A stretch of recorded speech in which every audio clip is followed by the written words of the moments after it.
wariye Zakariya Maxamed Ciise Wadani wakiil wareedka Som News ee deegaanka Wedwood ayaa deeq raashin u qaybiyay 20 qoys oo kamid ah qoysaska danta yar ee ku nool ee deegaanka Wedwood. deeqdan ayaa waxaa soo dhiibtay walaalo Soomaaliyeed oo ku nool dalka dibadiisa. waxaa la arkayay dad danyar ah oo ku nool deegaanka Wedwood oo deeqdan la gaarsiinayo, waxaana madashii deeqdan lagu guddoonsiinayay ku sugnaa mas'uuliyiin ka tirsan deegaanka iyo waxgaradka dhalinyarada iyo cuqaasha ka soo jeeda deegaankaasi, waxaana ay ku tilmaameen tilaabo loo qaaday dhanka horumarka. maanta waxaan joognaa magaalada Wedwood, waxaan deeq raashin ah aan u qaybinaynaa 20 qoys oo kamid ah dadka danyarta ah ee ku nool degmada Wedwood ee gobolka Cayn.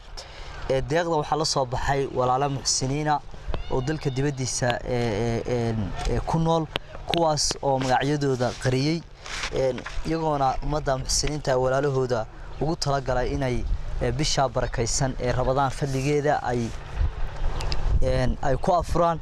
Ilaahay subhanahu wa ta'ala walaalaha deeqda la soo baxay waxaan u weydiinayaa in Ilaahay subhanahu wa ta'ala barakeeyo meeshay ka soo saareen maalka iyo deeqda ay ka soo saareen Ilaahay subhanahu wa ta'ala mid ka badan uu geliyo. dad shicsan bay ka soo farxiyeen oo deeq ay soo gaarsiiyeen.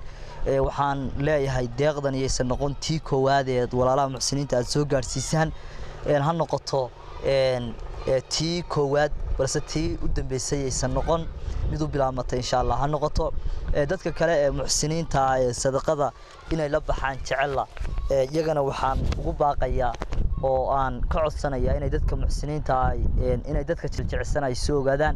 rasuulku kaleey salaatu salaam wuxuu leeyahay qofka qof jilcsan afriya ama u gargaara Ilaahay subhanahu wa ta'ala albaabada jannada ayuu u furaa. marka waxaan leenahay waa bishii barakaysnayd baan ku guda jirnaa, bishii raxmadda weeye, waa bishii dambi dhaafka, waa bishii cadaabka dadka laga xoreynayay. Ilaahay subhanahu wa ta'ala waliba 10kii dhaxaan ku jirnaa dambi dhaafka.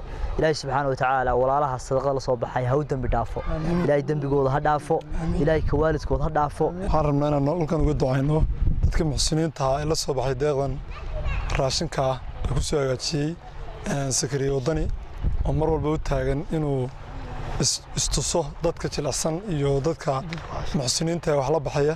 waxaan leenahay Ilaahay meesha ka soo saarteen wax ka khayr qaba idinku bedelo. bishan waa bishii ugu wanaagsan ee wax la baxsado. waxaad sii horumarsataan qof walba leedahay. maanta dunida waxa inaga raacay intaaynu sii horumarsano.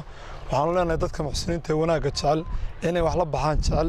bishan waxa weeye waa bish aad iyo aad wax la bixiyaa ay uga wanaagsan yihiin bilaha kale waxaad bixiso. waxaan jecelahay oo aan ka codsanaynaa inaad khayrka u degdegtaan.